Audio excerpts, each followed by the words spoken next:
Since 1921, Volunteers of America, Greater Baton Rouge, has been serving homeless families as part of our ministry of service. Today, our supportive housing programs continue to help families without shelter due to long-term homelessness or personal crisis. A family from California found themselves in a time of need. Jason's wife suddenly abandoned him and their young daughters, Jessie, Jordan, and Jaden. With no place to go, Jason came to the frightening realization that he would have to raise his daughters alone. I had no plan at all. I was mostly just scared to death. I didn't know what I was going to do, and I didn't want to lose them. And I was really scared that that was going to happen. Even though Jason was devastated, his number one priority as a father became keeping the family together. It was the most important thing ever in my entire life. It still is the most important thing in my life, to keep us together. A good friend from Louisiana learned of Jason's situation and offered him the chance to move into his family's home. I packed up a lot of the important stuff, not like the stuff that I really wanted, but like important stuff that we needed. Living with other people, you know, with my 3 kids and me, that's a lot of people in somebody's small 2-bedroom house. Things had finally turned around for Jason and his girls, but they experienced another loss when their family friend passed away. Now they faced homelessness in a new city where they knew very few people. While looking for help, Jason was directed to Volunteers of America. I received a referral about a single father with 3 young girls that were about to be placed on the streets. After speaking with Jason, I realized that he qualified for our housing services, so I knew that I had to find a place for him and his girls to live. I wasn't familiar with the area, so Kanisha had came down and actually found this place for us. Miss Kanisha is nice, and she helped us get this place because I don't know why she helped us get it, but she gave us towels and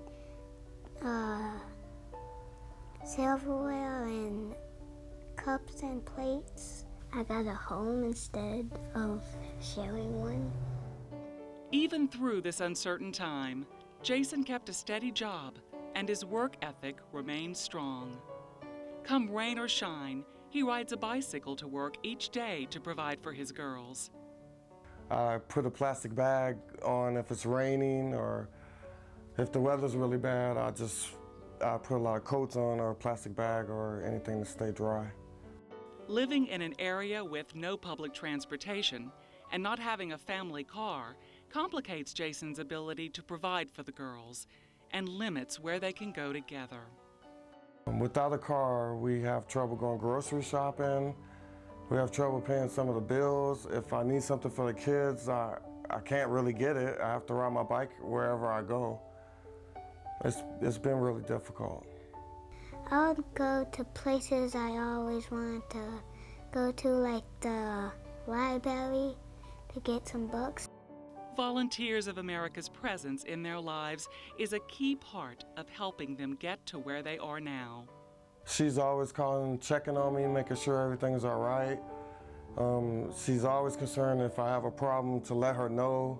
She's just really been there.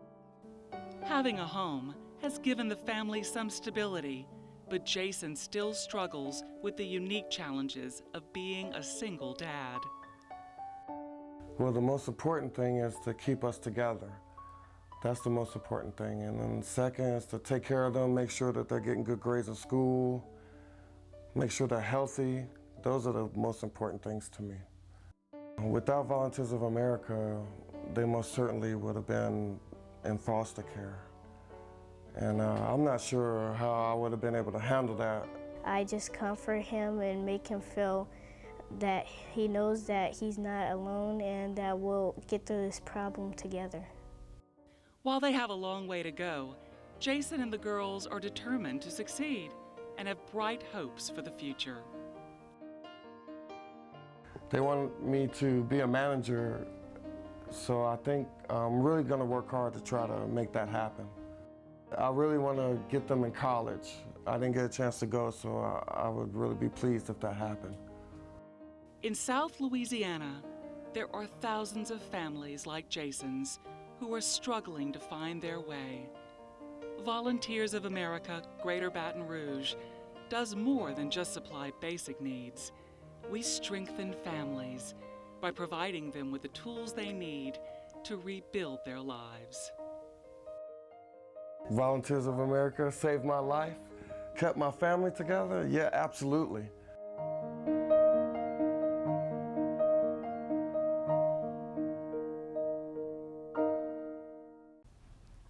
For those of you who joined us at Celebration for Change last year, you probably remember our special presentation. Through the generosity of a donor, we were able to provide this family with a car, solving their urgent need for transportation.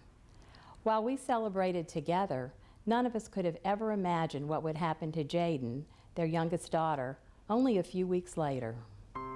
When Jaden began having severe headaches and a fever that wouldn't go away, Jason, Kenesha, and her supervisor, Ebenezer, began to worry. Kenesha expressed to Jason her concerns that she had had a fever for so long and that she should see the doctor. Jason took her to the emergency room, and at that time, they diagnosed her with 2 types of leukemia.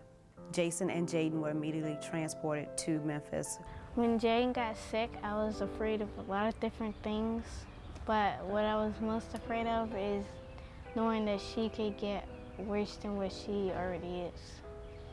I'd have to say that this was the scariest time of my life because Jaden was in the hospital in Tennessee, in a place that we'd never been before, knowing if she was going to pass away or not. We had to leave within a day, and it was just by luck that I got the chance to say goodbye to my other daughters. Immediately, Kenesha and I sat the girls down to talk to them to see if they understood everything their sister was going through. Jessie said she understood a little bit, and at that time, I knew I couldn't turn my back on those girls. It made me feel better to know that Volunteers of America and Kenesha and Ebenezer were keeping an eye on my other girls. Actually, that's what helped me get through being up there, knowing that they were safe. They even went to the school on their behalf a couple of times, made sure they had clothes, they had their school uniforms, that they just did everything. I mean, they were like mothers to them. With the doctors not knowing how long Jaden's treatment would take, the staff tackled the problem of reuniting the family.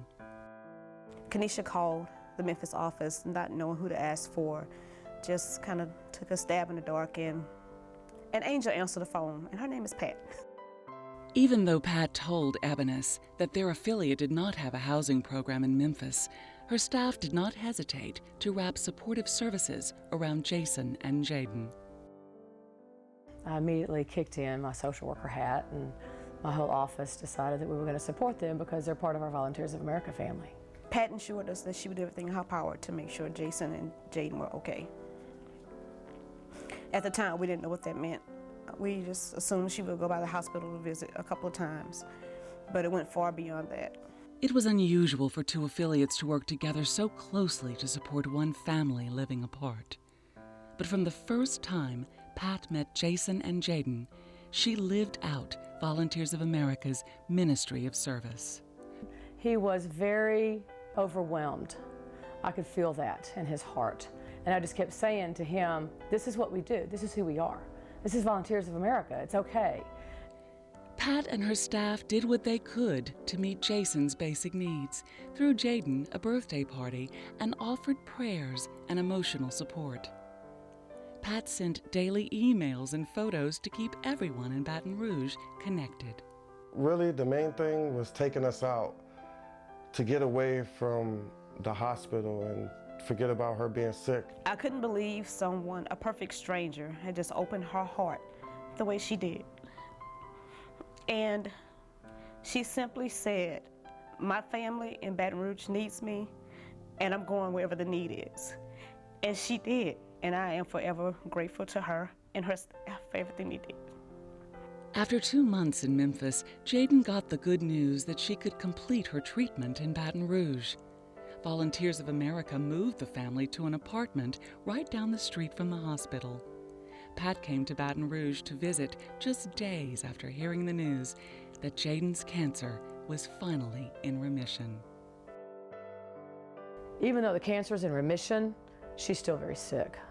She will be taking chemotherapy probably for the next year and a half to make sure that even though it's in remission now, that it stays there.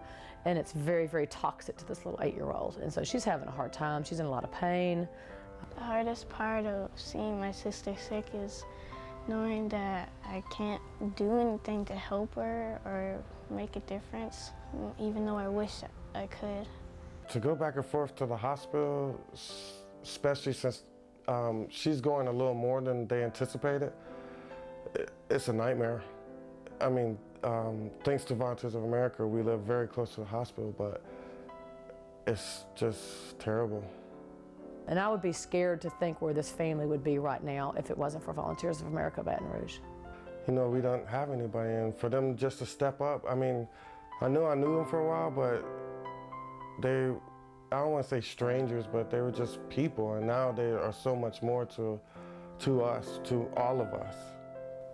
I'm sure Jason never thought that he would be sitting next to a hospital bed, nursing his baby back to health. But I'm also sure he never thought that he would have a family outside of those 3 girls. And I'm proud to say that we have become their family.